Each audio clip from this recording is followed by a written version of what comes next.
This morning in morning prayer, we heard from Isaiah chapter 9, and it reads, verse 2, "The people walking in darkness have seen a great light. On those living in the land of the shadow of death, a light has dawned."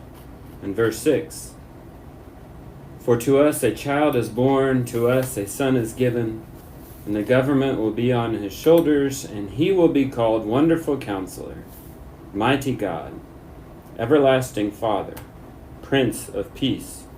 Of the increase of his government and peace there will be no end. He will reign on David's throne and over his kingdom, establishing and upholding it with justice and righteousness from that time on and forevermore."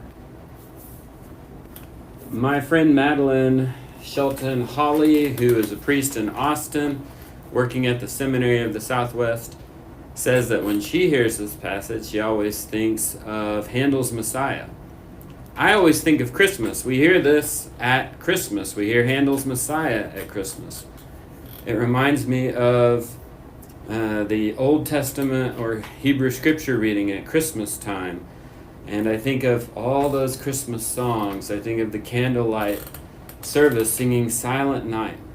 And it's songs and poetry that sustain us during tough times. I'm thinking of Isaiah, who he and his people are conquered by the Babylonians, and he didn't live to see his own prophecy fulfilled. The generation that came after him, the Assyrians, conquered the Babylonians. They didn't live to see these prophecies fulfilled, but eventually the people returned to Jerusalem. And during that time, Isaiah's own words helped sustain them as they looked to the future.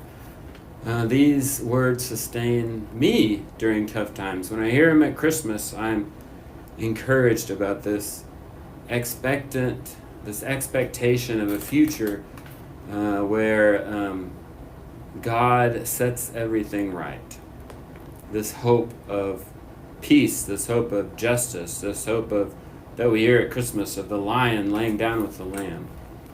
So this morning on this Tuesday of Advent, I'm asking you, what sustains you in tough times? What music, what poetry, what words sustain you in tough times?